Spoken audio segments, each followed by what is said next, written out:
Hello, everybody, and welcome back to this bonus episode of the Headspace podcast. This is the show where we break down newish hip hop albums track by track, give thoughts and opinions on every single song. My name is Holden Stephan Roy, and today I will be walking you through Myer Clarity's Not All Heroes Wear Capes Part 2. Alright, so before we get into it, I'm going to do the intro bit, and if you want to skip that part, you can check the description of this video, where you will see the itinerary of when I'll talk about everything. On that note, I like to start off all of these reviews mentioning I'm not an expert by any means. I'm a person who one day just started reviewing albums a couple years back, and now I've just been doing it week over week, and you learn a couple of things, you hear a lot of music, and then I don't know, you just keep doing it, and I suppose over time maybe it counts for something. In the meantime, this is the journey, but part of that journey is we care a lot about your comments and your feedback. So if you are watching this and you want to contribute, or you want to correct something, or you want to just say anything you want to say in that comment section, feel free to drop that down below, and I'll be sure to answer you up in there. And before we get into it, while you're still watching, I like to plug the patrons. So the special thanks to the patrons is Melga Dempsey, Chris Prado, Jonathan Barnes, TJ Black, Hurricane, Linda Williams. Talk a bit about that at the end, but yeah, while you're still here, they're freaking dope, so we're gonna talk a bit about that. And I think it's about time to get into it. So today, like I said, we will be discussing Myer Clarity's album, Not All Heroes Wear Capes Part 2. And I like to start off the show contextualizing how familiar I am with the artist and just kind of my little journey that got me to the point of reviewing this album. Because I think it's fair to y'all in the sense that typically I've never heard of the person, or it's a brand new album or experience. And so often I feel like you just need to know how ignorant I am in that regard. This is a little bit different than that. So this is kind of part of a series I'm trying to kind of move forward on, where I review more Montreal-based rappers. Now, in all fairness, Myer Clarity went ahead and moved to Toronto, so I guess he's a Toronto rapper now. But I remember seeing him in Montreal, and when I met him, he was up in Montreal. So he's kind of both in my head. He still counts as people from this neck of the woods, all things considered. So yeah, I want to try to make an effort to review more people who are kind of on the local end of things. So if we're going to build up the platform and talk about all the greats, why don't we show off what this city can produce up over here? So on that note, I feel like it's also fair to point out that I really like Myer Clarity's music. From what I heard of it when I started performing, he was very active in Montreal scene, and the dude is awesome, all things considered. As a person, he's given me some very valuable tips. I remember we did this contest, and he said something about my performance and how I should not do something again, and he took the time to actually give that feedback, when he could have just ignored me or whatever, and over the course of time, dude sent me a beat at a ludicrously amazing price, and it turned out to be the song that to this day that I put out that people like the most is on this Myer Clarity beat. And I'm not just trying to fluff the guy up or anything. It's just I've had a series of positive interactions with him in regards to how dope he is as a performer, just watching him live, and anything you're gonna hear on this project, I know he can deliver it bar for bar live, just in any circumstance, any time of day, just because I've seen what he can do years ago, and there's no way that you get worse over time when you're serious with it. And all things considered, I was pretty excited. I kind of slept on the first album because of honestly one of the reasons why I almost slept on doing this project too is the lyrics aren't available online. So this is my little tangent to the people in Montreal or local who may be watching this, who may be going, yo, can Holden review my album? If you do the press kit thing where you send me your lyrics, that would be fresh, because it makes my life a lot easier. Not just to be whatever, but I basically took down, and I'm not saying this for any credit or anything, but to do this properly, I had to get the lyrics in order, because if we're going to talk about it, I need to be able to reference verbatim stuff, because it's the only fair way to do it. So it's honestly just time that goes into taking those notes and taking those lyrics down kind of goes away from time I should be just listening and hearing what's being done. So if you are a Montreal person or whatever, or local, I have a high priority to want to review your shit. Just make sure to send me the lyrics. I can acquire the song clips, however, but you know, if you send me a nice quality album pick like Myer did here, it was pretty dope. But Myer did send me the lyrics to one song, so I appreciate that. And so I really dig his shit. I said, fuck it, I'll go through it. But for everybody where I'm gonna, you know, have this issue where the lyrics just aren't out there, it's just as a lower tiered artist, it's only beneficial to increase your SEO equity. And this Genius page, it's free to make an account, and like, I don't know, you could just upload it there. Now, if you're on the side of people who do the handwritten note thing, because I'm super selfish in this, I even thought of a solution for y'all, because I'm totally a typer, man. I just open up that Word file and go, that's how I do. But let's say you're a writer with like the pen and the pad, and that's how you do. That's cool.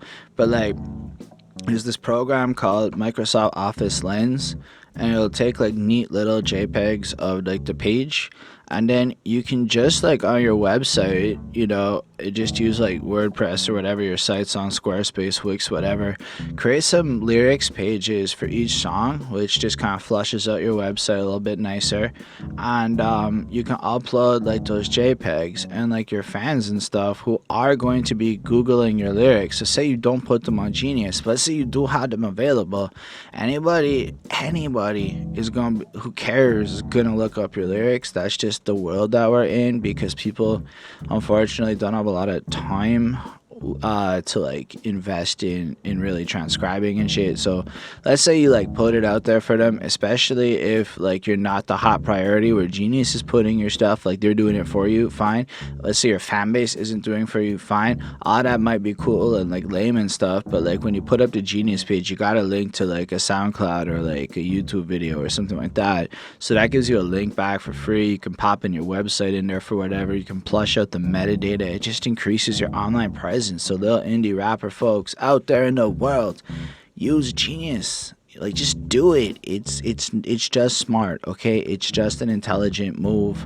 Now that I got that out of the way, I just had to get it done. I wanted to get back to the Myer Clarity part, because yo, for real, the dude is really awesome. His performance is really fresh. Like, in general, I've watched him do a lot of cool stuff. He's toured some very interesting places, and I think it's just really awesome to watch a dude who like I've met in person and who has been cool to me, all things considered, and has always taken me seriously, which I can't say about everybody, but he has, and I always remembered that, how he's always treated me with respect and shit. So all things considered, like, the least I could do is you know, show people how cool his music is, because like a little spoiler on this, I'm generally in like a good mood, having spent a significant amount of like this weekend listening to this album, you know, as I like figured out what the words were. Now for real, like I wrote it a doc file, all sorts of stuff.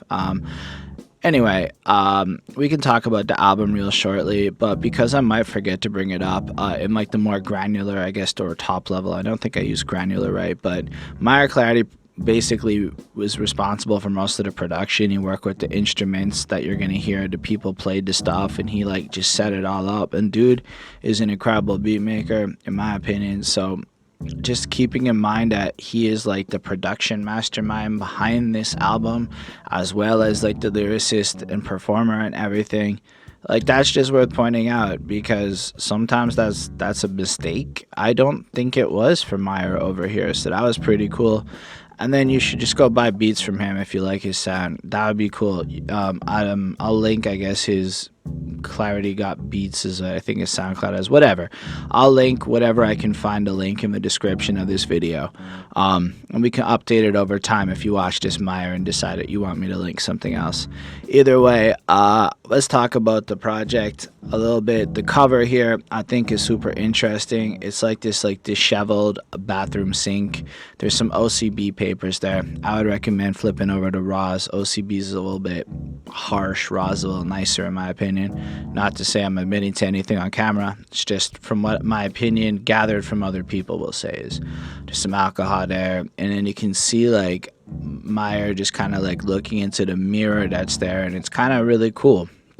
It's got like this faded yellowish cartoon aesthetic. Like it really is like the comic book cover. Like the first part also kind of felt like that. And I feel like it's cool to just have like this grungy, dirty looking sink there, and just like this illusion to him in the background that you can see his cape's kind of like there, you know?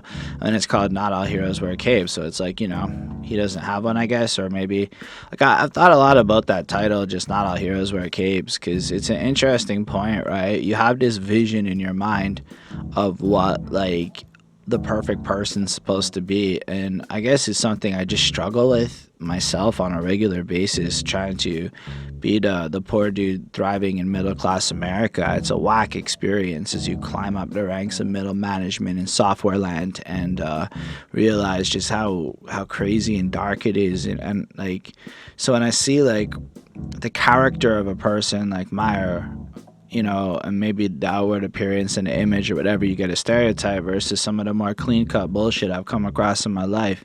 You know, it makes you wonder that, like, if maybe the truth tellers, the people who are maybe willing to say whatever, regardless of the consequences, the people who have that distinct personality, in spite of the fact that it could even serve to block their success, will say, are they the real heroes, the people paving the way, the people who are going to show the 20-year-olds how to survive in the future world?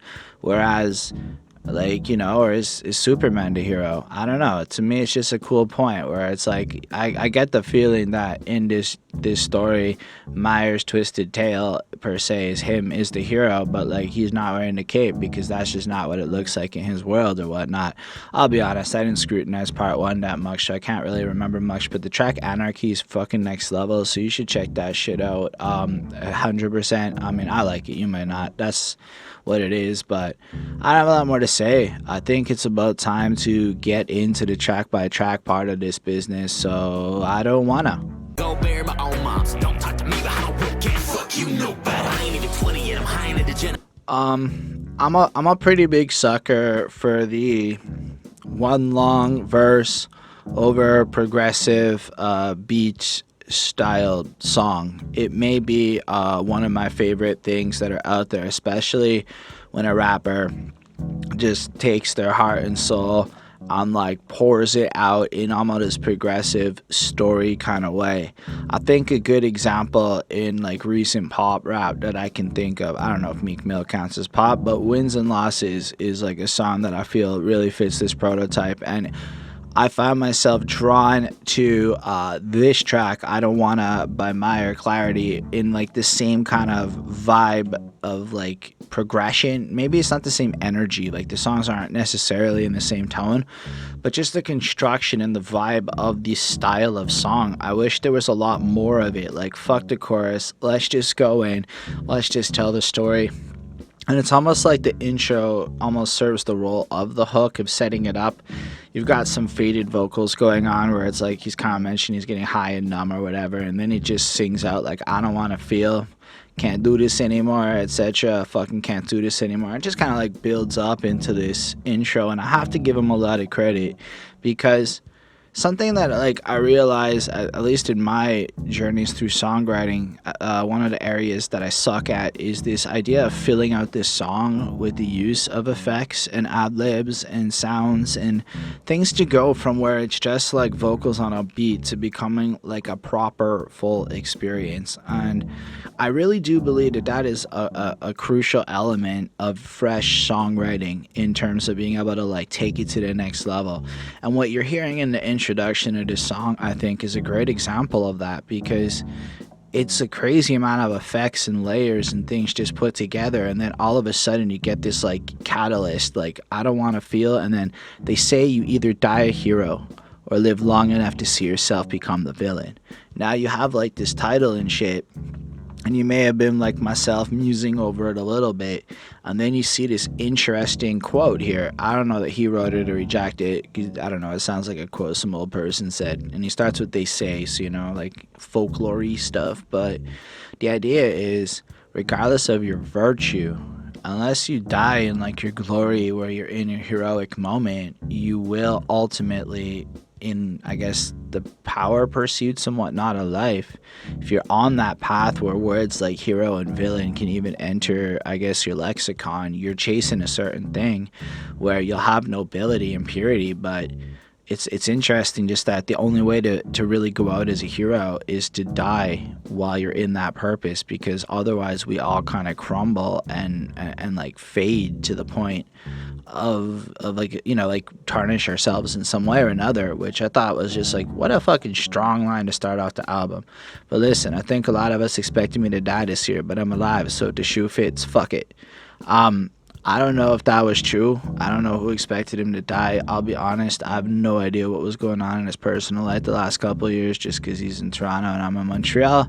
But I did see some of his. I've met Myer in the middle of the night. Sorry, I've met Myer in the middle of the night at certain things, so I can see how maybe this alludes to the lifestyle that he can be up to per se.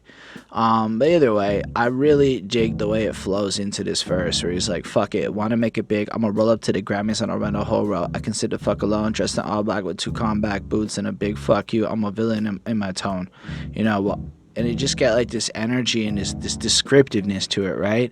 Where it feels like you're kind of inside of his imagination. Is he doesn't just want to make it big, right? Well, that's what everybody says. He then proceeds to like paint you this picture of this style with it. It's not just I want to win, but I'm a dark ass loner that's like gonna take the whole front row and do something audacious like that, just to like, you know, be bold, to make that statement, like fuck all of y'all, you know. And then the way he's like, in a couple lines later, he's gonna rush the stage and his voice morphs as he goes, I'm gonna take that trophy. And then something like, I'm gonna sell it for the gold bill, sentence for the poor, break off every homie with something of their own, for I barricade myself with a pistol of my own. Gun clicks. Yeah, he has like a gun click sound. I'm gonna do it. And he just kind of pauses there and adds in this like ad-libby thing. And like, honestly, the level of like meticulous detail that went into the timing of like every lyric and just the effects that get added in the way that they do, I'm a little bit blown away by how much effort was put into this track, into this experience, because as the song progresses, the beat just continues to evolve to like suit the tone of it. And then he kind of like flows in a little bit more. He's in, he doesn't like the world he's in, doesn't want to get hurt. And then he just has like this crazy flow. Like, I'd be like a nervous wreck, blinded by the bourbon, yet chain smoking in between the Heineken. I'm trying to calm my nerve again, pop another Percocet, you know. And you just get the sense of him indulging in some escapism to get away out of this shit. And then we discover a little bit after that when he's young, he loses his best friend and his mom. And that's like super important, you know, because it's one thing to just like get all fucked up for the sake of escaping it, but it's another thing to add that like element of truth in, where you lose these people in your life that mean so much to you at such a young age, and that's almost like why you're spiraling into this situation, you know. He isn't even 20 yet, he's high and a degenerate, try not to feel it, I want to die and I nearly did, mixing 3 different white lines, get the white it's of my eyes, trying to reel it in. And then like again, this greatly placed effect to come on, wake up. And then it's like, wow, man, like I don't really know that, but like just the idea that like you're so gone and pushing it to the point where you're willing to embrace death. And I guess what I find really appealing to this is because I know enough of his story to know that this is all very legitimate and real shit that he's pouring out onto the page here. And like, it just has this flow where you're not left with this situation where you're like, fucking, this guy's just a loser with this situation. You're hearing a dude who's like, it almost sounds like he's past the situation where this story is taking place, and he's looking back and almost trying to like make something positive of it in the way that he's putting it out with this honesty. Because I know a lot of people that could relate to something like this, and just the spiral of the way he's putting his song in is pretty powerful, at least from my perspective, you know. And then it transitions. What a time to be living in. What a time to be tired of living in. I'm sitting bedside watching shots, making attempt at careers that should have been mine by 26. And I'm like, damn, that must be like an interesting point too, because like Myer, like, I want to be like famous and shit, but like I never put the work in that Myer did at the age that Myer did. Like, he was solid from like young and did it all right. And you know, I can imagine that as he sees other people popping, and you know, I can only imagine that Myer knows he's better than a lot of people doing a lot of bigger things just because of what it is in the world. And, that must be a frustrating experience, eh? And, shifty past in my whiskey glass, life's highway drunk in the rearview cracked. I was ready to die, blood trickle mixed with that fifth something, splashing me in the back, hating on me. They wish me Brad, praying, Lord, take him, bring Miller back. And I'm like, damn, listen, I outlived the competition, thinking I could live with that. This for anyone. Or no, and yeah, so like you have him here, and I guess he's just kind of reflecting a little bit. And then I remember when Mr. Miller passed, rest in peace, that Myer had put like this really heartfelt post that I read on Facebook, just kind of about how it impacted him and just what I guess how it connected him. I think they're the same age and whatnot. So just like seeing like the impact of that and knowing that it meant something, and it's just having people like almost throw that at him. And I don't know, maybe there really are all these people who just hating on people. Like, I haven't really reached a tier of life yet where those kinds of haters exist. So, or maybe it's just a general feeling projecting in his mind, right, because of what comes next, that maybe this is just kind of how he feels the world sees him, and I don't even know if it's true at all. So, but then again, people are fucking petty, so there's a good chance that people do hate on Myer. Anyway, thinking I could live with that. This for anyone who thinking they should end it, but I recognize the feeling when you felt it, tunnel vision. You can't even send no one a message. You don't want to be a burden, thinking everyone is selfish and never gonna let up. Not a pressure in your chest is getting heavy by the minute. And then I'm like, okay, so he transitions into this next passage where after maybe painting out a lot of the darker stuff in the world, almost legitimizing his understanding and the empathy to this darker emotions that one can feel, flips it into like, yo, this is out there for all of y'all. There's like, you have to learn how to understand this situation. You have to learn how to understand these feelings that click in. And honestly, the way he describes it with tunnel vision, thinking that you'd be a burden to other people, not wanting to talk to others, thinking everyone is selfish and they're never gonna let up, and then the pressure in your chest gets heavy, and like ever since you're young you never get up. Like, honestly, I feel like I've lived through every bit of what he's described there, down to like my parents fucking my head up and shit that comes a bit later on. And the way he just kind of like builds up to this point where it's like, and all you ever get is stepped on, all you ever get is shit on. That's really by the minute. I mean, you never really stood a chance in this life, and see this right now. Do you value life? We can end it all here tonight. Pop, pop, pop. And then never felt like I fit in. Childhood trauma too vivid. Fuck it, I'll play the villain. Let everyone else play the victim. Not all heroes wear capes. So that last part's kind of a bit of an outro bit that he flips up the voice a little, and the beat changes into like this cooler like tone that fits. I'm really bad at describing beats, but I can tell you it's versatile and alive. And so like this song almost like explodes into a point where, on the one hand you're being told like, be aware of these feelings as they click on, but then on the other hand, if you don't, do you value this life? We can end it all here tonight. Like, the progression is that suicide is the consequence of maybe not dealing with your mental state or the problems or the emotions that are kicking in that regard. And I've gone through my own journey of messed up emotional cycles. So hearing him spit this stuff and ending to that point, especially with that outro where it's like almost like you step out of the emotional state, the fantasy's over, and he kind of like gets real with you for a second. Maybe the guy he is now, never felt like I fit in. Childhood trauma too vivid. Fuck it, I'll play the villain. Let everyone else play the victim. Not all heroes wear capes. And it's that little key there where I'm like, that's true, man.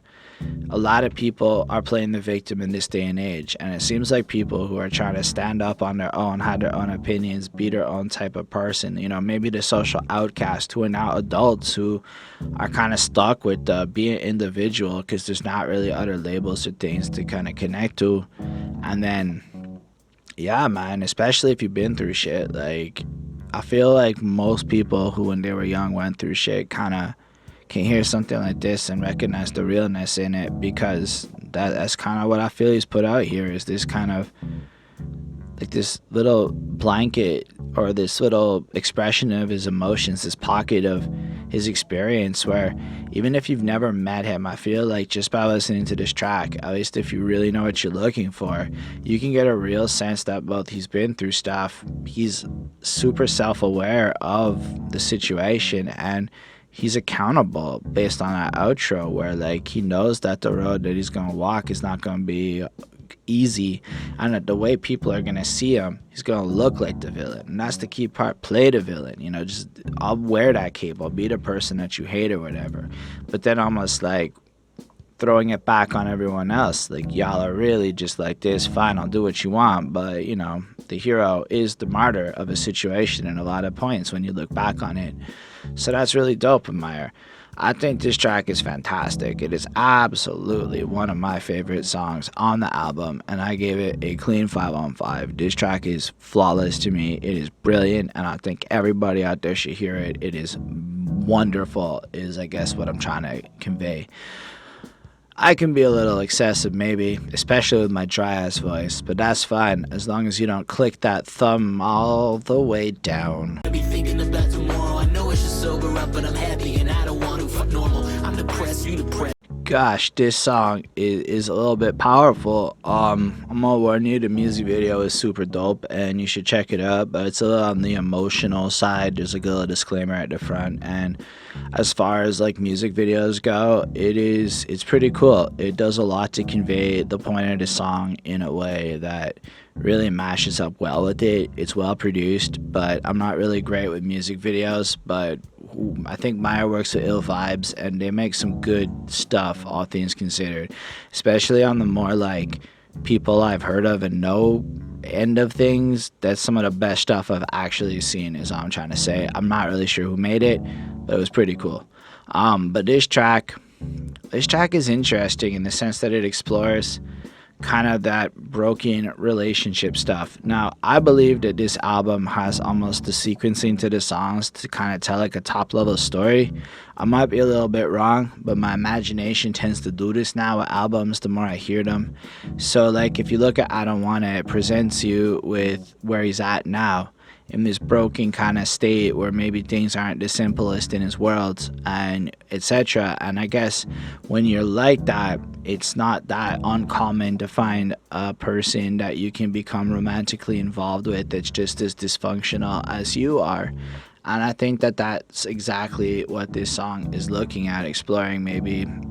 Like, I don't know if this is telling like a real specific tale of a person he was with or something, but there's like this vividness to the storytelling and the way he crafts the verse where it almost feels like you're in the room with him as he like walks you through this shit. Like, pop the Xan in a women's room, numb to our feelings, filling a cup, but it's never full. Now, just the rhyming is fantastic there, like the overall flow of it. I don't think I gave him enough credit for that on the last track, but like this one is particularly like fresh. Like, it's got this calm tone over it. You fixed your lipstick and I was watching the minutes slow. Two cynical loners looking for love and the company got the miserable. So it's like, you know, you got the numbed out emotional shit, you know, like you can just picture him faded looking at her in this way, and maybe she's attracted to the situation, maybe she's on something, maybe she's just attracted to the emotionally unavailable. And you know, miserable people do tend to bond well because you tend to enable each other's destructive behaviors, in my experience with that type of a relationship. You know, a living rendition of Sid and Nancy. I don't really know what happened with Sid and Nancy, but I believe there was some wild shit that went on. Only hear the bass through the walls, we see her dancing. Splash a little water on my face as I'm feeling antsy. Hit the dance floor, our vision moving at half speed. All black, everything, you know. I don't know, it flows on from here into like describing almost like what you would call that montage of a movie where people start like falling in love and they're dating, and this song would actually be really good in like a TV show where like some youthful people pop some mollies and get ripped out of a club and get into that faded fall in love situation. I kind of like when he goes trading every scar, scab, stick, and poke to match me, roaming downtown, bumming smokes off of strangers, liquoring our blood out way to socially anxious. I'm depressed, you depressed, we make a beautiful mess. Looked into your two pupils, I said. That's how he ends up the verse. So, you know, you meet this person, and you just, in this most non-conventional, maybe broken way, like high on a fucked up situation, like high in the women's room, doing drugs and whatnot.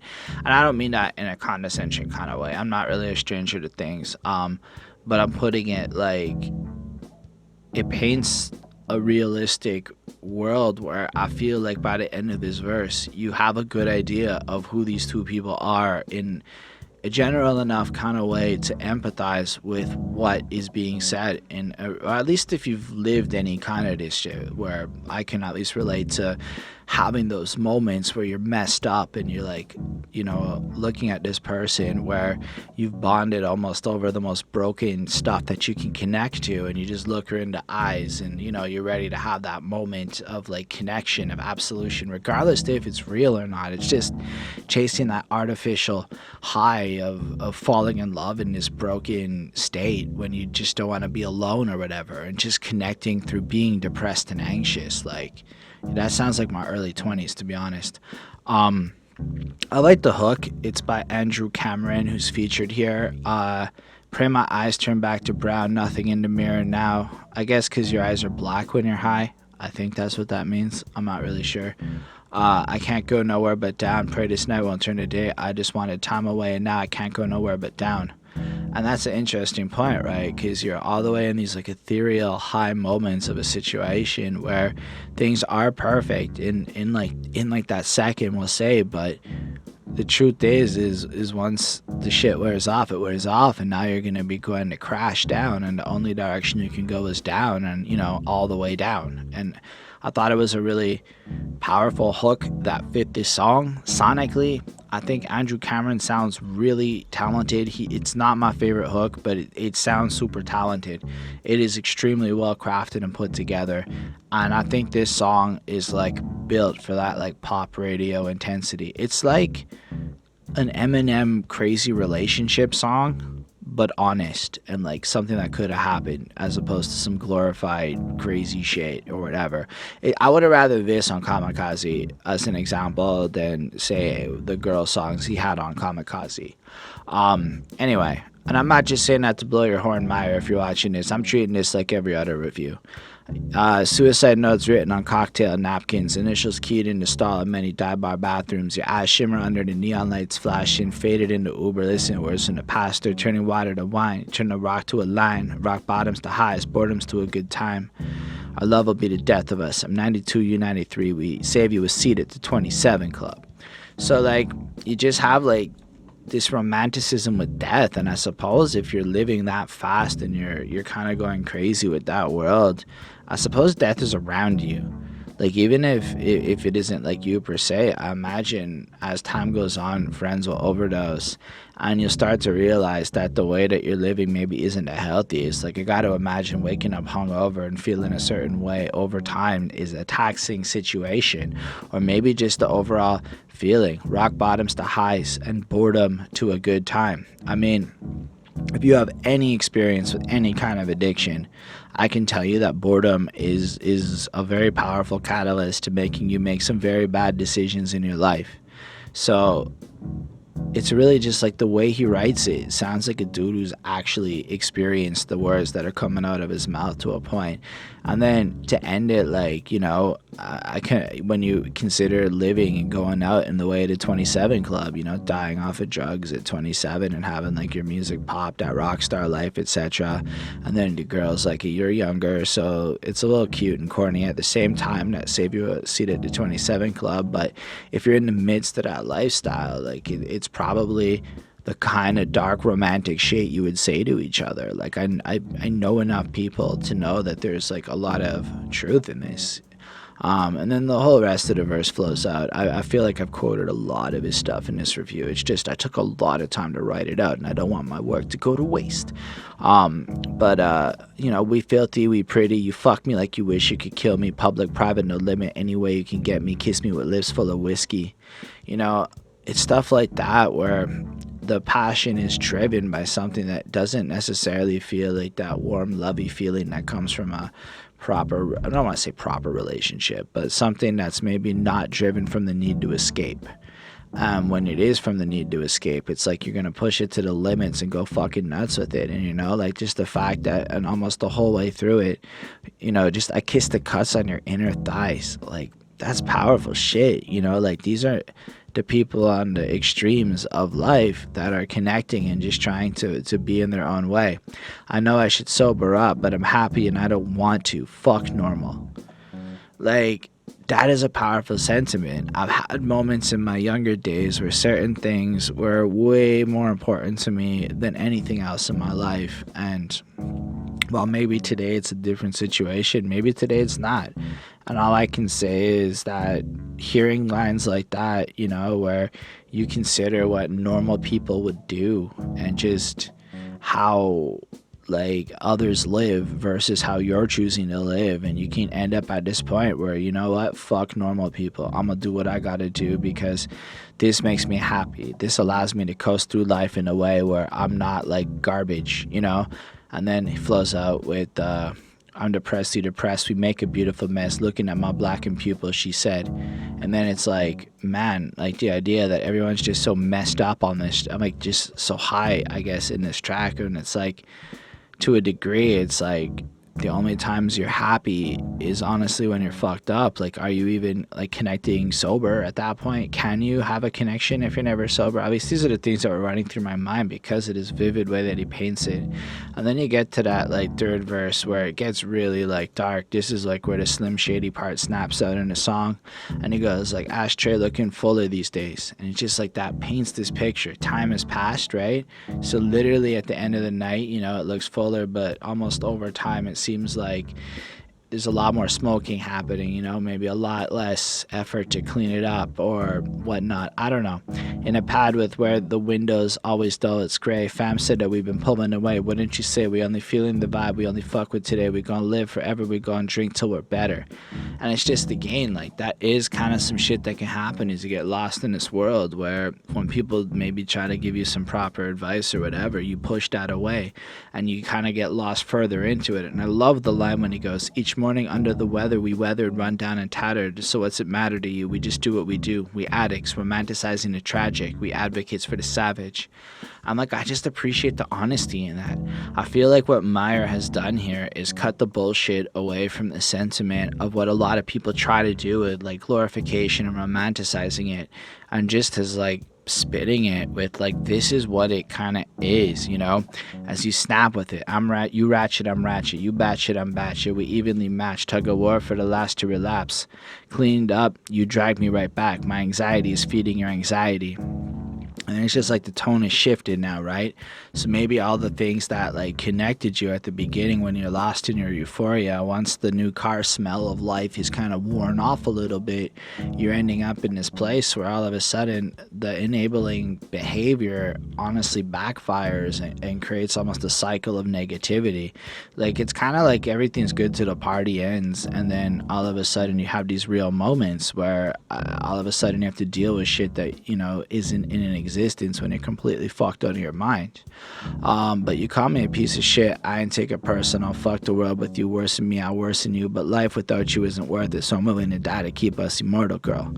I felt things like that in my past, man. So I was like, that's really powerful. So just at the end, as you're in this degrading, negative relationship where it's not even a good thing, you almost get hooked to maybe the abuse and the drama of being with a toxic situation. At least I've experienced that. To a point where, on the one hand, you hate life and you know everybody's getting worse with it, but to the other point, the idea of life without that person is terrible. To the point where you can go full Romeo and Juliet and like almost die to like keep the idea of the couple and everything immortal, like in a sense where death immortalizes music or whatever. So I thought that was like super deep overall, and a really great journey to go through lyrically with you. I spent a lot of time on these lyrics because I don't know if I'm gonna do it for all the songs. Just we'll get to that. But in this case, it's just a beautiful jam. It's just this jaded, destructive relationship. I'm a bit of a sucker for this level of honesty, passion, and feelings in a song, and I give it a 4.5 on 5. I really do enjoy it. And next up, we'll talk about Dead Inside. All night, 4 in the morning, hit my cell with no invite, and I'll be there with a grill. This song sounds absolutely nothing like the other two.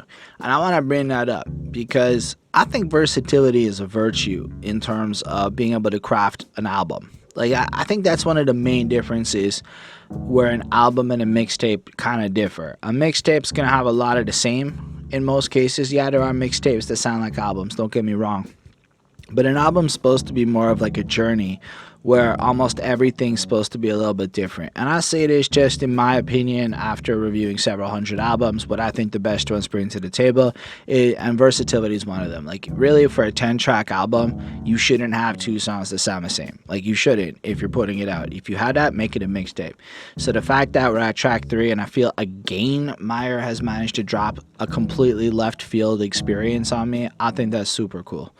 And then the theme of this song kind of follows suit from the last one. So let's say track 1, we get introduced to broken hero person. In track 2, we have broken love seeking that's happening. Maybe that's just the style of the relationships. Maybe in verse 3, it's a little more, track 3 here in Dead Inside, we're a little bit more self-aware. We know what's going on, and maybe the relationships kind of moved on a bit, or maybe it's a new girl and this is just how the dating is going. But we are in fact continuing on the theme of ladies, and those of you that watched me for a while know that lady songs are totally not my favorite songs, but we'll still run through this one with enthusiasm. I like the hook. The way he sings it is real nice. It's like, look me in the eyes, see I'm dead on the inside. Girl, I know you're tight. I think he says tight. Know you're down for a long night. 4 a.m, hit my cell with no invites, and I'll be there in a green light.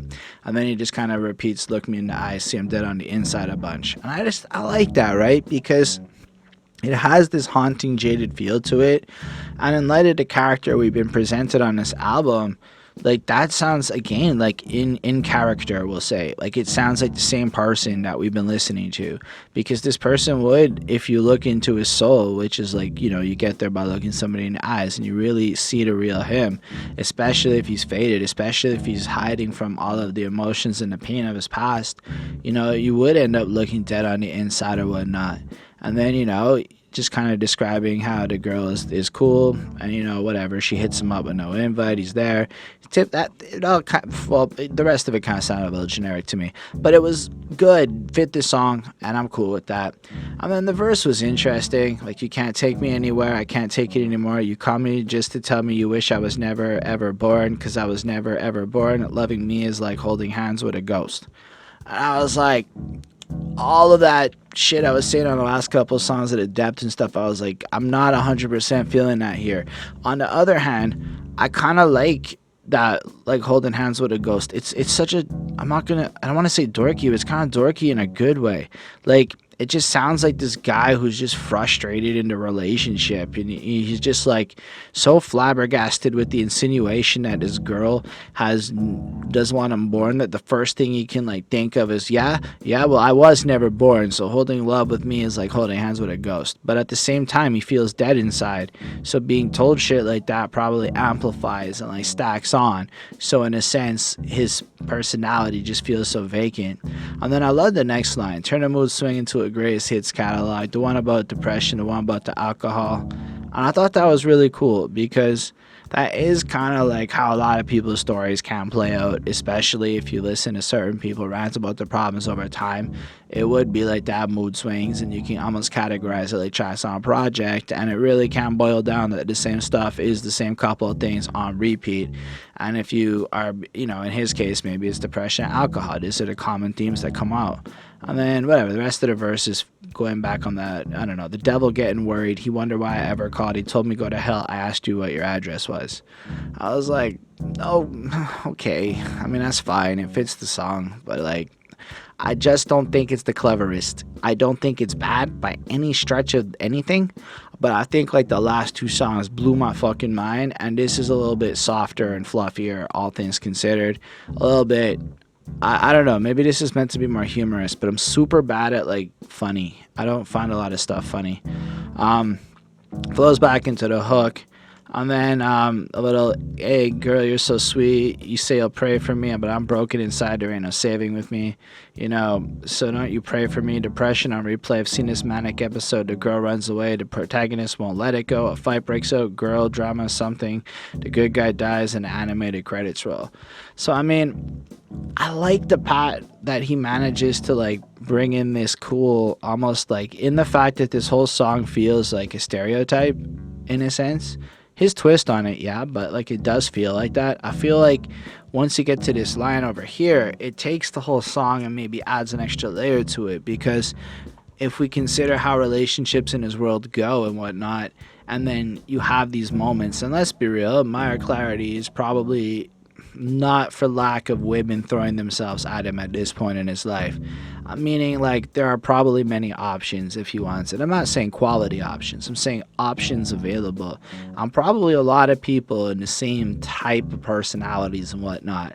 So perhaps at the end of the day, he's kind of keeps finding himself in the same situations over and over again. And in light of his personality and how things go, like, this song kind of just reflects part of what makes him feel that on the inside. Maybe I'm going too deep into this. I don't know. It's a fine song. I love the music of it. I love the beat. It's so good to me. It's pretty, like, solid.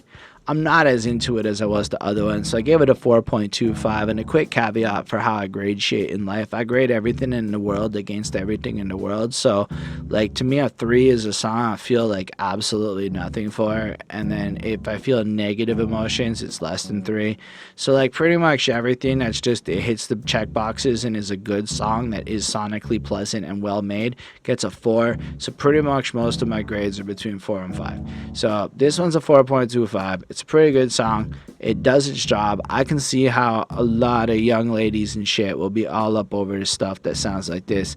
And it might just be that I, as a 31-year-old male, I'm not the right demo for listening to Myer kind of croon about broken relationships in this way. See, I could connect to All the Way Down. I felt like that was some real shit that I've lived through. Dead Inside feels like a sappier version of that, which is cool, and I don't mean it in a negative way if you're watching this. I do think that it has its role, and it's very well done, and I think I'm now going in circles. So instead, you could take all the garbage I say and get it tatted on me.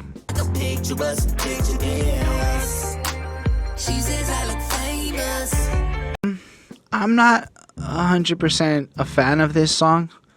And I'm also, back to that demos conversation, just pretty sure I'm not the right, like, person for this sound anymore. But something I wanted to bring up is I do feel like Myer and I have very similar musical influences, in terms of that, like, if he and I were to go toe for toe on a playlist, I bet we would both have a good time in terms of fluidly finding great music to keep running on it. We just like a lot of the same genres. I can just feel it in the music he creates. And even this, it has that, like, Blink 182 pop punk, like, throwback feel to it, and that's really, really cool for what it is, and I give him all the props on that. And honestly, I bet this song is like really fun to perform, and like live everybody would sing along to it and whatnot.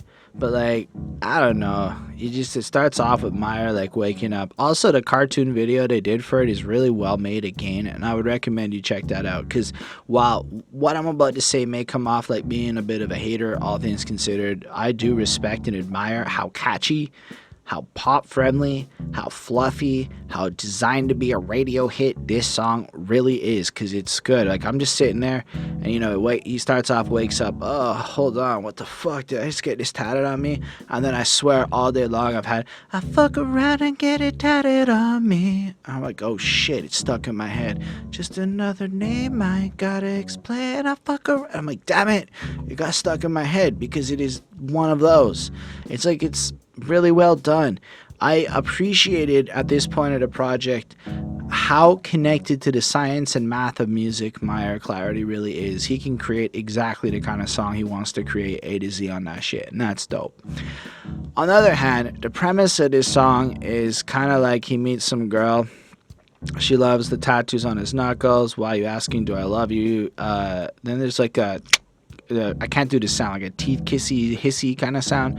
Girl, you're worth the trouble, no lie. Get that on my motherfucking skin for you. Make you feel invisible. Make you feel the way you always say I'm unpredictable. Say I'm so ridiculous, ain't no getting rid of us. I just got you tatted on my skin so I can picture this. I'm like, oh, so it's another, like, moment where he meets the girl and it's a crazy night, and oh, he's so into her, he'll get it, like, tatted on his skin to, like, prove his point, and he's so fucking crazy. I'm like, it's just like those teenage comedy movies that like came out when I was in high school. I can't really think of the genre, but like the late 2000s comedy movies. That's what I kind of picture when I hear this song. I feel like this belongs in one of those movies, like stuff like American Pie and whatnot, or Road Trip, or Euro Trip. I don't really remember. Either way, that kind of genre, and it really belongs over there, and that's cool. It's not my favorite. She says I look famous. She says I'm the craziest girl. Let's get acquainted. If you tell me what your name is, I'll fuck around and get it tatted on me. And it flows in, and I'm like, this is the most vapid, fluffiest thing on this album. But I also bet that this song alone probably drops panties and attracts women to his show. Like, I'm just not picturing like a whole bunch of dudes jumping on this track. From like a marketing perspective, I might be wrong. Like, if this is some shit the dudes is jamming to, I would like to know, because I'm curious. But like, this totally sounds like some teenage heartthrob music and just everything about it. And that's cool, because it's very well made. Like, I was very impressed by how plus the quality of what Myer produces is. Like, every detail is thought of. I just wish I kind of liked this more. You know, had a little room on my sleeve, and I thought you could feel the role story written on my skin. You the ending that I'm looking for. Tatted on my chest, fuck life, what's next? Covered all my exes, tatted, young, and reckless. Like, I'm a 31-year-old dude. It is super hard to get into lyrics like this. I get it. Myers, where he's at, and this works. And this, honestly, when I heard this song, I'm like, dude's gonna like fucking pop. Like, I heard this, and I'm like, I have not heard anybody put out something so radio friendly that I've met personally that like could really just work, that could really get you that buzz, to get you that college radio play. I suppose this would be a good move for that kind of stuff. So I'm really impressed with that, and especially playing into the fact that he does have tats and whatnot, and tattoo culture is as huge as it is. It probably really connects with a lot of people. So on that note, it's super cool. Personally, I give it a 4.15 on 5.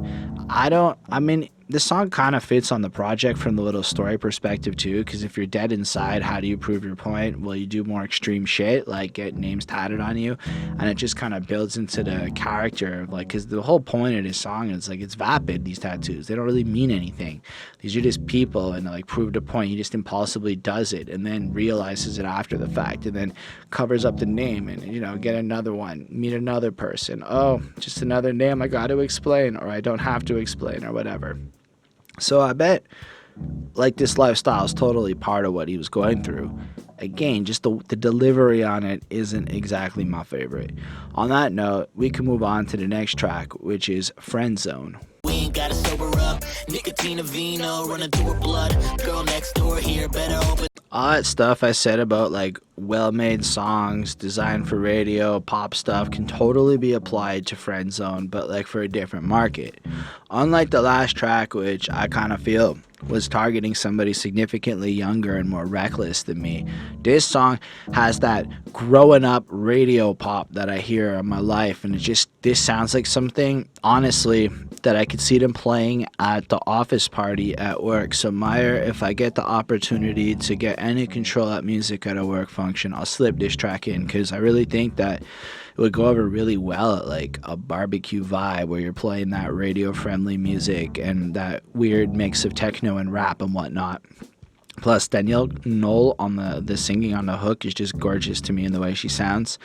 And then when I heard the lyrics, I don't want to be your friend no more. I've been wondering how my dress would look on your floor. And that was an interesting line, right? Now, I went through a good couple of phases in my life where maybe I can relate to the protagonist of the story and the relationships he's had in his life. And I'm currently now in like a relationship and whatnot, but just kind of the way this hook hits it reminds me a lot of how she transitioned us from like friends into something more serious, because like it kind of was like, in a sense, I don't want to be your friend no more.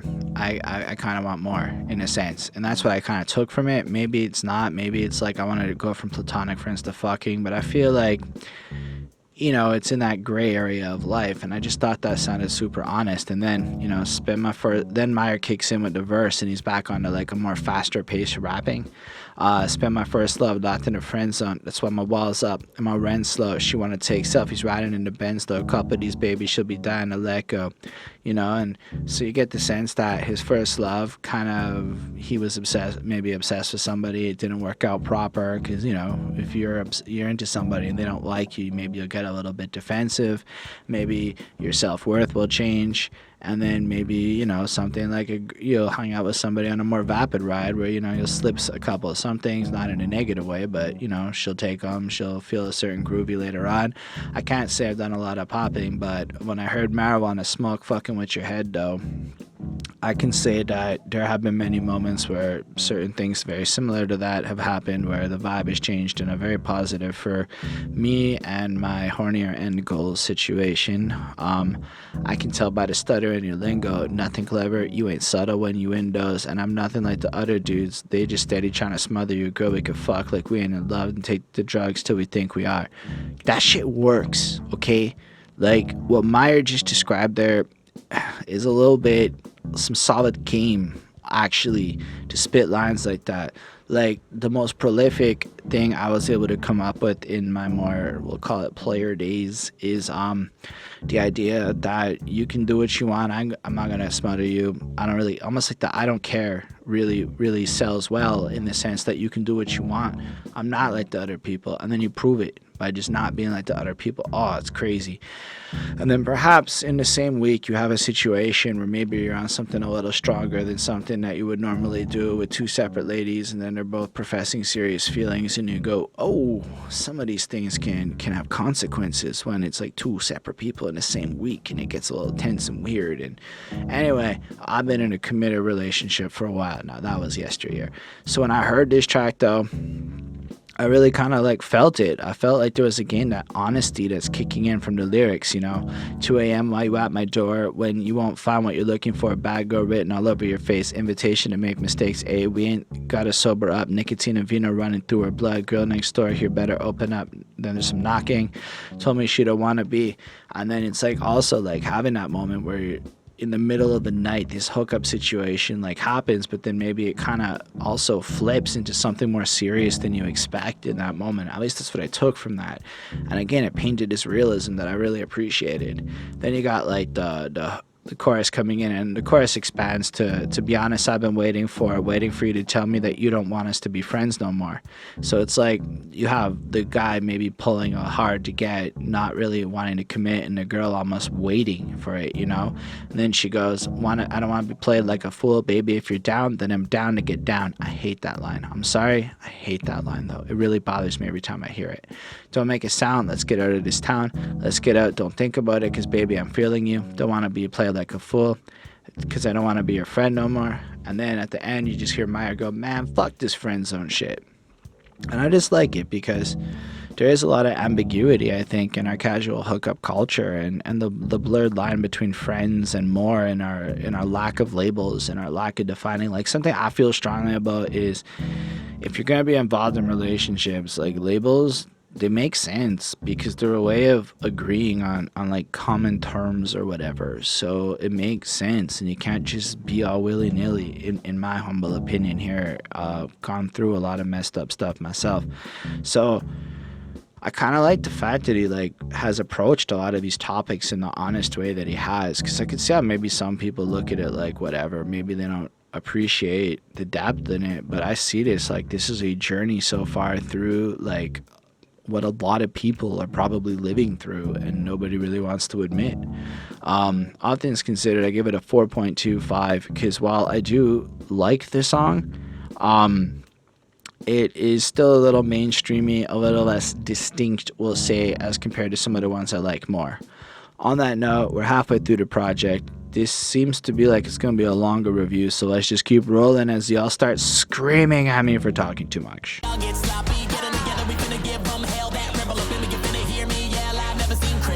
Since the first time I heard this song, I've had, what up, yo, it's Myer Clarity, stuck in my head because it's just really catchy.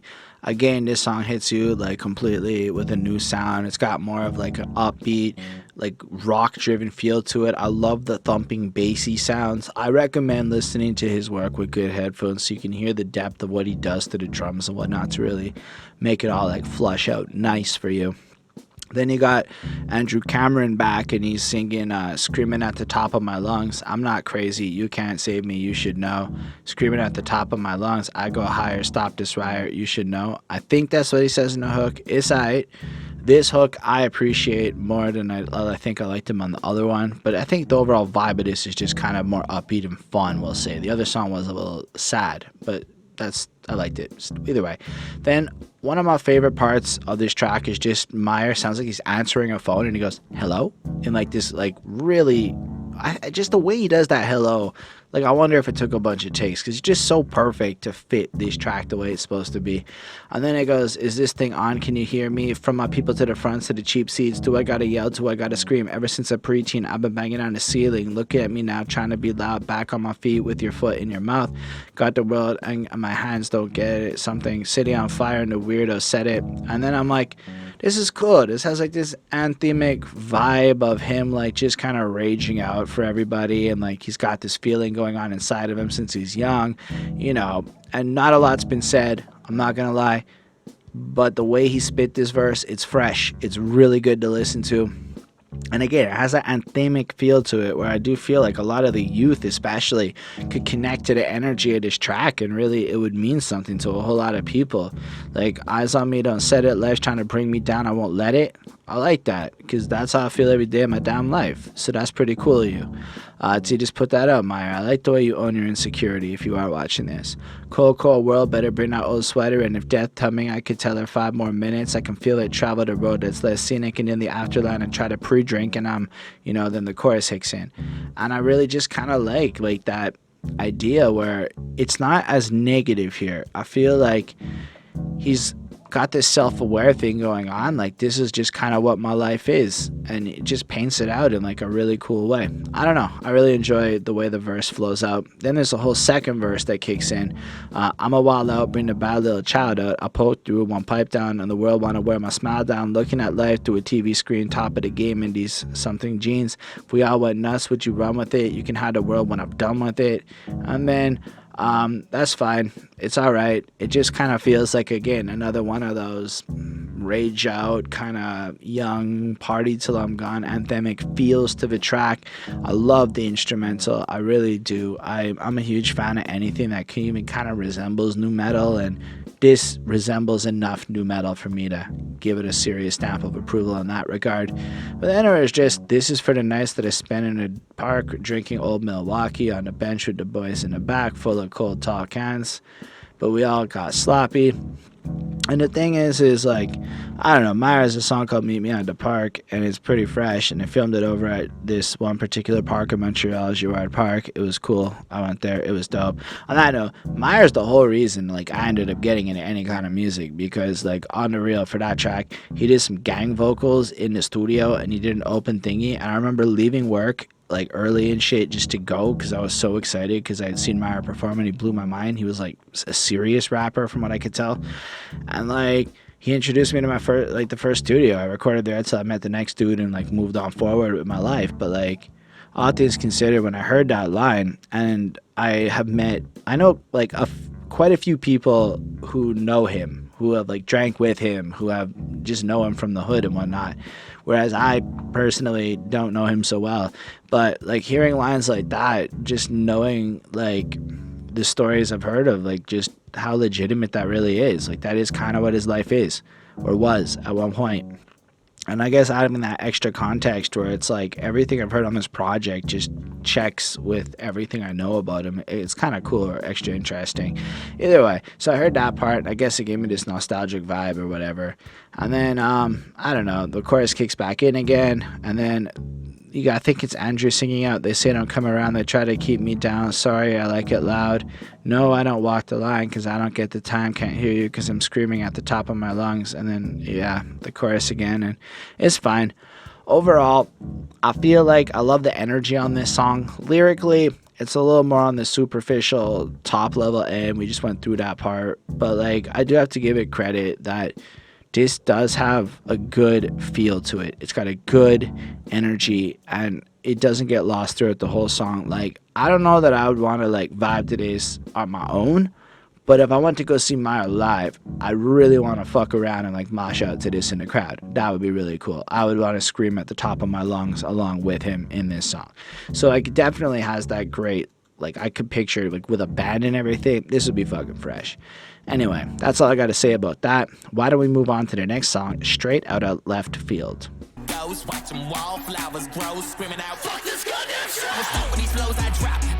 This song is fucking cool. This might be like one of my favorite jams on this project for real. It has multiple flows and progressions and styles to the way the beat evolves and the way it picks up over time, and I think it's really cool.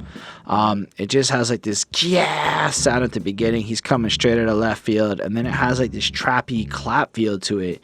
And the way he starts off the verse, you ain't never seen shit like this, spit like this, when I pace like this, when I rip like nipples and I twist like this. My whole life I've been shitted on, spit it on the iPods, vent it all, get it all out to the kids that are on the same type of shit I'm on. Mom, please can I go see the kid? I'm on top of the crank it louder, bro.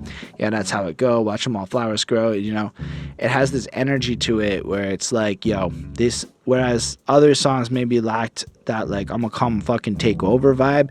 This is it. This is like, I'm coming in, I'm ready to go. This is almost like the most powerful track I think I've heard, from like the sense of Myer Clarity's character strength coming through, like, I'm the shit.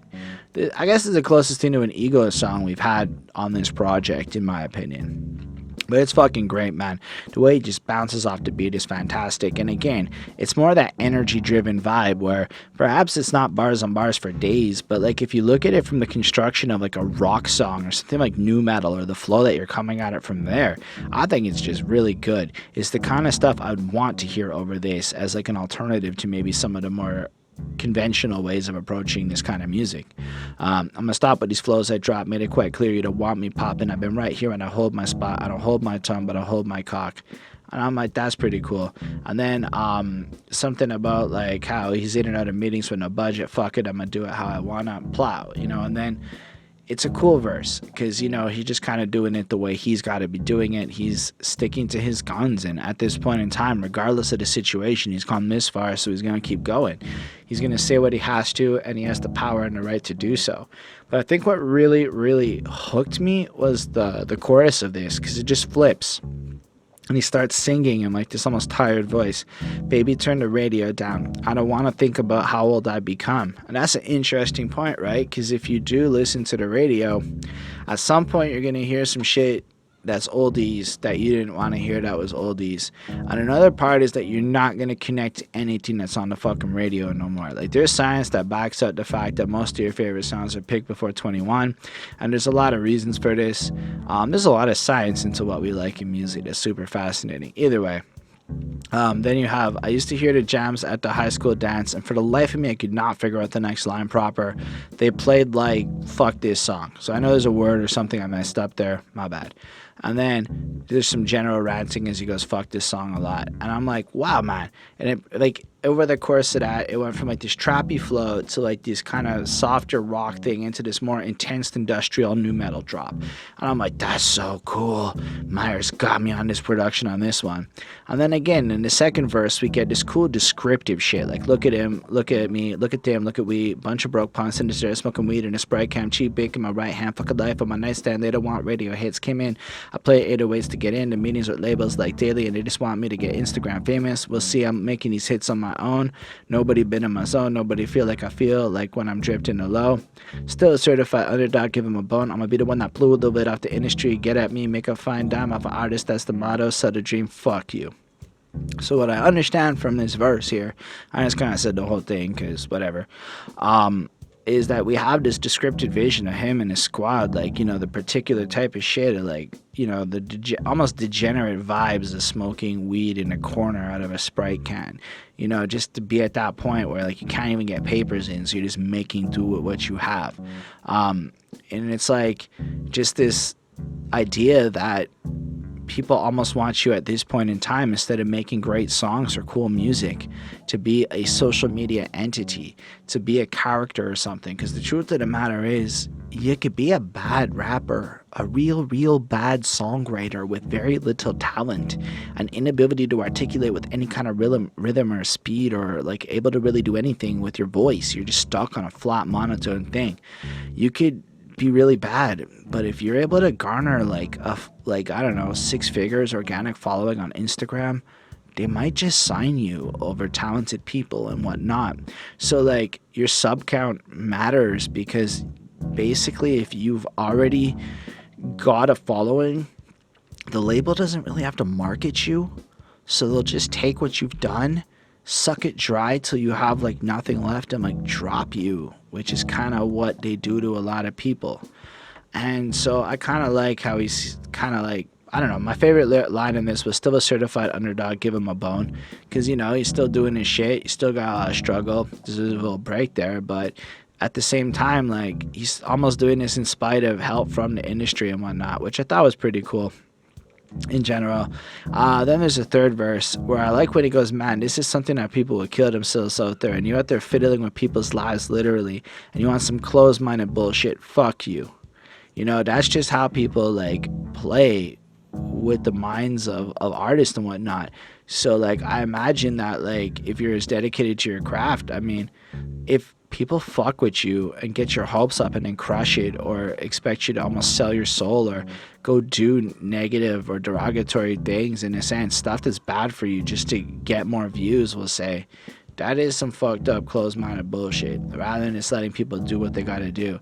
Anyway, then the rest of this third verse kicks in, and he's like, something went popping here, got down, something weird, new town, just started career, thinking something, I just want to sing along in the mirror, man, I hate this people, and these fake as shit, they hate me for trying so hard, you ain't doing that, that's petty shit, there's no underdog, so you know nepotism truly though. And I was like, whoa.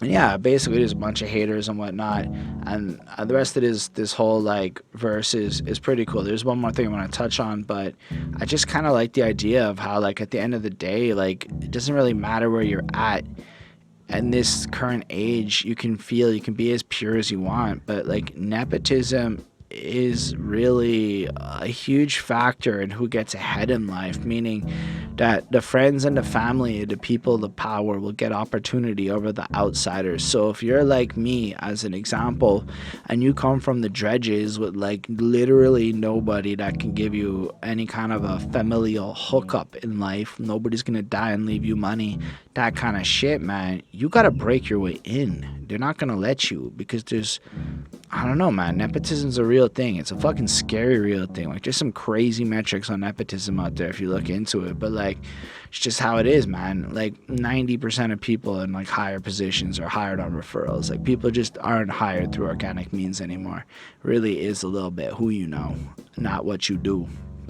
But I like when he goes, the gym class heroes and the awkward kids who all turned their shit into awesome shit, they ain't here no more. It's all popularity. There's a lot of talk for clarity. Just off the top, man, it had to be. I just had to vent. I just had to breathe. And then anyway, it flows out into the last chorus where he sounds almost broken, and he goes, baby, turn the radio down. I don't want to think about how jaded I've become.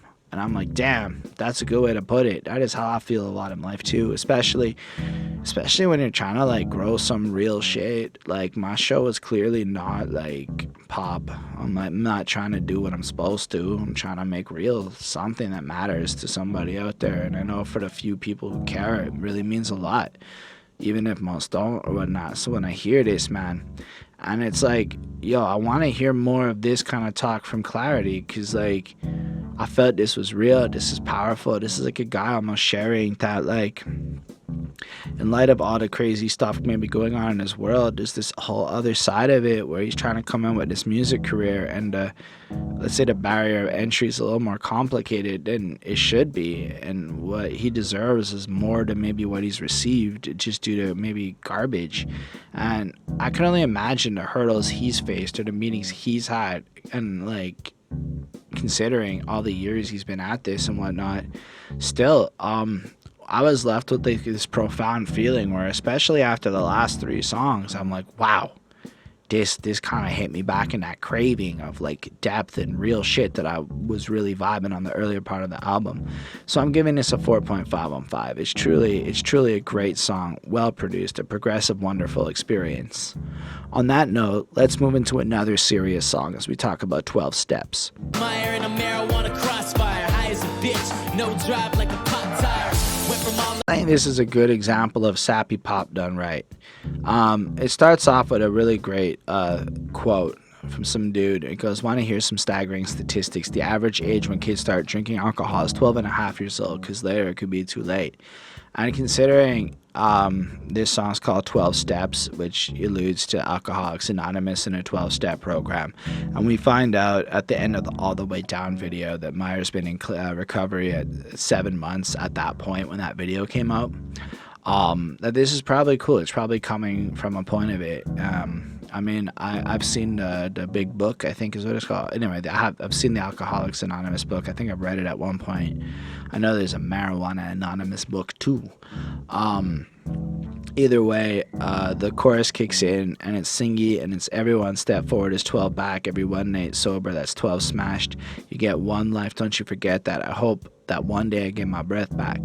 And I feel like this song is a really interesting culmination point on the album, because up until this point it's almost like he's been a broken mess and life's like whatever, and then in the last song you could see he's almost getting his focus together and his like passion and drive. In a sense, like I said, it was almost like the most ego track we've gotten so far, and to that point it's almost like to get to the next song we get to this 12 Steps track where he explores maybe sobriety or part of like that angle of his life.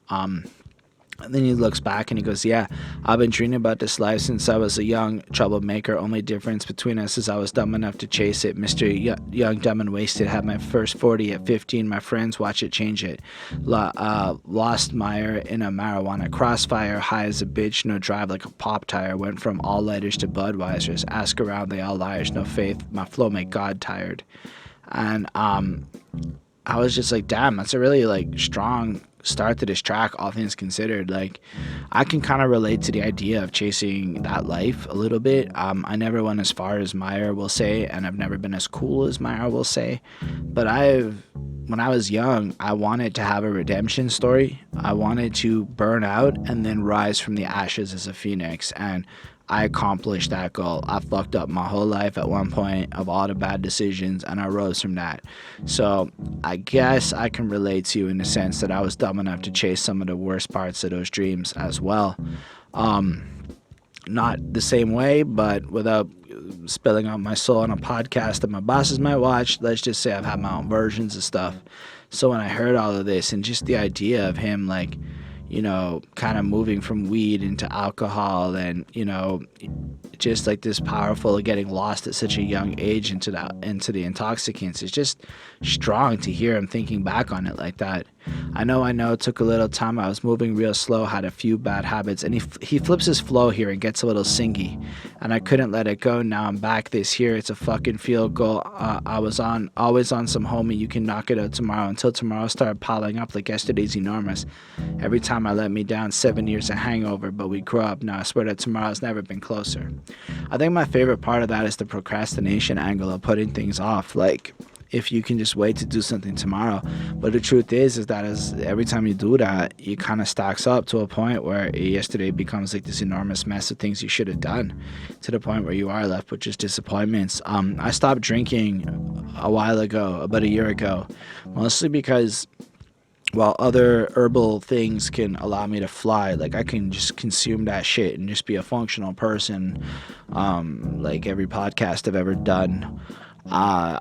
It's not the same with alcohol, where I make all of the worst decisions I think I've ever made and done some really trash and stupid things. So that's personally for me, like I couldn't deal with it, but I've made some terrible choices in my pursuits of like trying to get fucked up, and for me in a lot of cases was to be cool and whatnot. But so like when I heard this and I thought back to maybe I was a little older than Myer, but like just my pursuits into escapism, I don't know, I just felt it was very honest and really, again, something you can connect to, and I like that.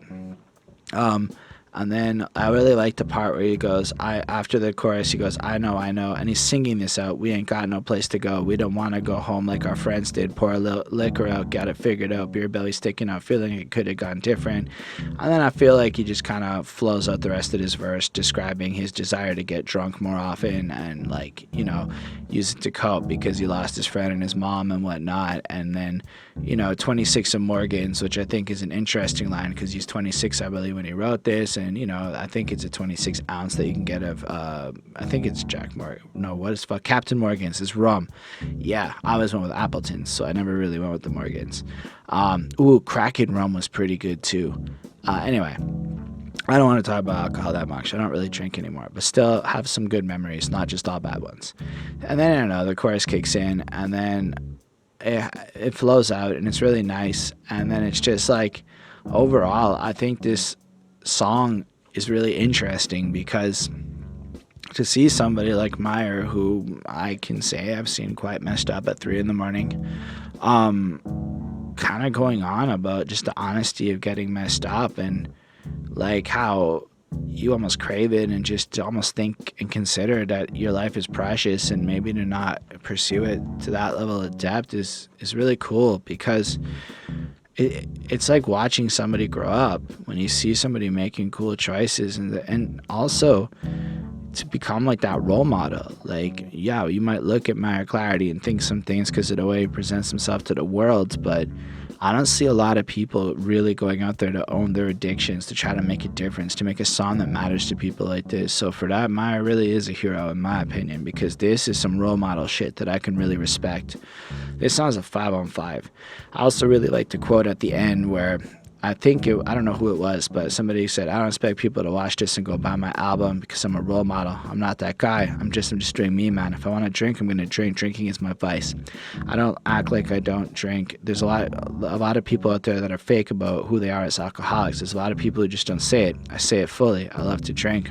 And I think that point's super interesting because as alcohol has not been my thing, and maybe a more taboo thing has been my thing, especially at like work events, you watch people just drink like fishes, like pure alcoholics all the time.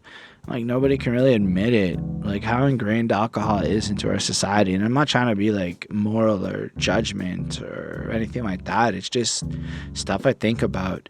Alcohol is really ingrained into our society to a point where it's almost cool to be an alcoholic until it's not. So hearing this song, I thought was really just powerful. Anyway, there's 2 more left on this project. It's been a while.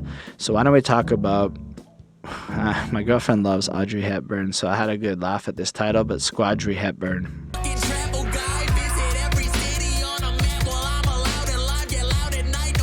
This is another cool one. The way it just picks up, Mario comes in rapping like, thank God for Rap Adam. Thank God for me falling down. What's the problem? My problem's that I nothing to have to talk about. I think it's the first time I even hit his flow proper at any times I tried this review. But yeah, it just flows in with that kind of singier vibe, bouncing like that. Live a life you would draw chalk around, hot and reckless disrespect what the guys respected. I'm drunk, puking on the side of someplace. Thank my friends for my alcoholism. Thank the scene if the outfit didn't. Thank the drugs if I went out in him. And he goes on to thank a bunch of shit, and he kind of describes and paints it out a bit. I'll go a little bit quicker because I feel like it's getting a little bit long on time. But I feel like, again, he flows it out. I love when he says trying to make my Instagram look like a fucking travel guide, visit every city on a map where I'm allowed to live, because I kind of started paying attention to Myer's social media more when he was like going to Europe and stuff. So yeah, his stuff is kind of popping like that. It's pretty cool. Anyway, he just flows out through, and I like the way he just kind of ends it. I like when he goes, we gonna get it, well, I'll eat in a minute, everyone on my goddamn team really did it, and I'll sleep for the kids, I'll sleep when I'm 6 feet deep, then made a dream what I'm living. I really like that, because he kind of insinuates here that it's not just him, there's more to it. And if you've been watching me for a while, you'll know that one of my checkboxes to the real ones that you'll come across in this game is people who acknowledge that it's not a solo ride, that it is a team effort. This is a team sport. Now, while Myer does a lot it's still a team sport. I know some of the, like, not know, but like I see some of the people he's affiliated with and shit. I know that if he were to be like, I did this all on my own, I'd maybe be raising my eyebrow just a little bit, because, you know, you see the situation. But when you have a guy who's willing to acknowledge that it's not just about him, it's just about everyone else too, I think that's pretty cool. I think that's really respectable and whatnot. And then it flows into a pretty cool hook, which, if you'll catch, you ain't gotta go home, but you can't stay here. This ties into the last song, 12 Steps. Is a little carryover because he kind of references that idea in the last song.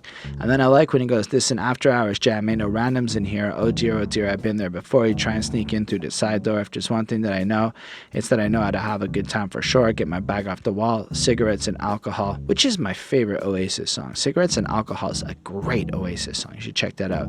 Posted at this after hours, yelling out, I have it all. And I kind of like the image in there, because it is kind of that special party after where, like, you can't just get in. And this is the only song where he let some rapper homies on the track with him. So it's like, these are people that he's kind of moving with, as you get the insinuation. But, you know, like, this isn't the main party. That was then. This is more like after, when we're kind of celebrating together. And then chorus is fine. I really think it works for this song. And then T-Zank comes in, and honestly, because you're seeing features, you're like, what's coming on? But this is a positive, proactive, dope verse. Like, I've never heard of T-Zank before, and now I have to rectify that situation. He goes, every problem is what always keeps me honest and progressing. Often keep it to myself until I understand the lesson. And I'm like, hats off to your wisdom, dog. That, like, I'm reading a lot of self-growthy, productive CEO type shit. And one of the best things you can do is to kind of process information, fully understand it before you talk about stuff. So the idea that he sees problems as something that you can overcome and learn from, but that you won't even talk too much until you get the lesson, that's some of the smart, no offense, Myer, but that's some of the smartest shit we've heard on this album. Holy crap, that was dope to me. Don't know exactly what this life will bring, but I'll think against the odds. Lifestyles, even when I'm in regression, I'm better than whatever they thought I could. Elevating every day, something trying to renovate myself in search of brighter health. All of this is good, man. And he kind of flows on through. I'm going to spend a little less time on him because it is the Myer album. But, like, the rest of his verse has, like, this productive, I grind on through. I mean, literally, my dad told me to trust my gut and show the world what I'm worth. Now I work in different countries spreading love and selling merch. And honestly, you can feel the energy of that spreading love in this verse, this proactive, it's honestly feel good. Like, it's cool that, like, I guess maybe an important sign is to surround of this project is to surround yourself with that kind of energy, right? Because it is the energy Myer has chosen to put around him, I guess, in this environment, this proactive, you can do it, you can grow experience. On an album full of heartbreak, where you probably had some growth going on inside of your soul, the self-awareness it would have taken to write this album meant that just Myer as a man had to go through the process of learning the lessons required to get to the point where you can write something like 12 Steps, you know? So I thought that was really cool. And then we got the Taykeover, which I thought it's Taykeover. It was a little hard for me to spell it like that, just because, but it's cool. I got used to it. I kind of like the Y now. It's a good move. But then I like how his verse starts too, because see, all of my friends are all losers, all of my friends are all boozers, all of my friends are all loners, all of my friends are all stoners. That's cool. That describes the kind of world I would have preferred to be hanging out in than maybe some other ones. That sounds like a good crowd. That's the people I like. So please don't condemn us as stoners. Oof, relatable. Because some people just hear some words and then all of a sudden they're like, oh, you're a stupid, blah, blah, blah. Listen, some people can consume copious amounts of that shit and, like, fly in a good way. But if we really loners, then how could we ever be friends? Misery seems to love company, but is the company we keep just a means to an ends? And I really like that, because the truth is, how could you be a bunch of loners if you do have homies? That is a contradiction, and I love good lyrics that question shit like that. So cool line. But then the idea of the company that we're keeping in the state of this misery, is it, like, really real, or is it just something to do and whatnot? I thought that was pretty powerful. And then he overkills the word ends after, but in a good way. I do not want this to end. I'm traveling end to end with all of my friends from the ends upwards where we always end. But the stuck is never a dead end, so we keep on banging, we keep on mocking, and it flows on from there. So it's just like, again, this overcoming situation where they're going to break their way into the industry. And then some Myer provide us the Clarity line that I thought was quirky, but for the life of me, I couldn't make it out verbatim, so I just kind of half quoted it there. And then I thought that was super cool. Like, I really did. I thought that this song, when I really heard what was being said, I'm like, this is the kind of proactive lift me up. Like, these. Like, you don't hear rappers sounding so positive and lift you up like this, for real. Like, you just don't get this kind of experience in a lot of tracks. So, again, thanks, Myer, for putting this one out there into the world. This is good energy. And then, I don't know if I'm crazy, but the song transitions for the last minute into this, like, singy thing. And I think he says Montreal, and then he goes, oh, yeah, you're right. I hope that's what I heard, because that would be cool if there was this little Easter egg from Montreal on the album. That would be really dope, but maybe I'm wrong. Gets all singy and grungy, and he's like, you ain't gotta go home, but you can't stay here, girl. I'd rather party all alone than party in here. I know you don't really understand. Something about a laundromat, never got to something. I ain't your hero, girl. I'd rather chill by myself than be on the motherfucking top shelf. I don't know. It's fine. It just ends the way it ends. I'm okay with it. It's not my favorite part, but it seemed like really, really fitting while I was listening to it. So it may not be my favorite part in and of itself, but it flows really well after that last song as like a little bit of an outro. And again, to showcase just that extra little part, like you're sitting there in like one of those bars on St. Catherine Street near fucking Atwater and somebody's doing karaoke or whatever. I digress.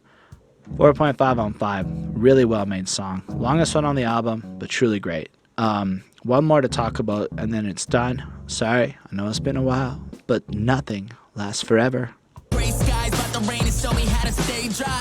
Forget about it, I've been dabbing at these same eyes. Had my dang life. We're totally back on the fluffy pop side of things, in my opinion, here, but it's very uplifting. So considering the rest of it was more on the jaded side, I think it's cool for him to have both the uplifting, more of the rapidy rap side, and now we're gonna get the more upbeat side in regards to whatever. We'll just keep going. So it just kind of flows with this, hey, what you know. Nobody ever said that the way was paved with gold, and if you knew what you already know, I could never share my demons with you because nothing lasts forever. No, nothing lasts forever, etc. So I like that he kind of like has now this like sense of almost like wanting to be alone and rebuilding is what I kind of take from it. Like, this situation's been complicated, but the truth is life is not easy. It's a little bit struggle. Nothing's really paved in gold. And I guess like maybe like with that growth, you learn that maybe there's a danger in sharing your demons with other people, and maybe a little, because like earlier on the album, it almost feels like you're willing to connect over that, and now it's almost like you're taking a step back to think about, is this the smartest approach to it? So from the progression of an album point of view, it's really well placed. Then you got the verse. It's a little short, huh? Nobody told me about them long nights. Nobody told me it was alright since I was yay high. Nobody told me about them clouds and the gray skies, but the rain told me how to stay dry. Forget about it. I've been dabbing at the same eyes half a dang life, but I don't hate mine. And then someone tell me who in charge here. I got a long list of complaints and I've been yelling in the wrong ear. And I thought that was pretty interesting because all things considered, Myer and I are about 5 years of age and difference. So we grew up in a similar environment, in a similar neighborhood. I think we kind of come from the same part of town-ish. And so the truth is, when you look at how we were raised, like, we weren't really braced for the dark skies. We were part of the you're special generation and stuff. So if you consider the educational systems and everything put into place, we weren't prepared for all the garbage that we would encounter in adulthood and the complications that came from it. And then I love the idea of how he just like maybe almost recognizes that he's been yelling out at the wind and being mad for so long at so many people that weren't the right people. So he just flat out asking, like, who's in charge? I got my complaints and I want to know who I can talk to, so I stop wasting my time maybe going in the wrong direction with it all. Anyway, I thought it was a great verse and it flowed out well over this beat. And then you got the hook again. And then the second verse is pretty good too. He cuts himself off over the chorus when instead of like playing out the nothing lasts forever part, and goes, so what the hell am I supposed to do? Nobody told me how to survive the blues. So if I was you, I'd get out of my shoes before they tied to you. It was me that told me I'd be a Goliath.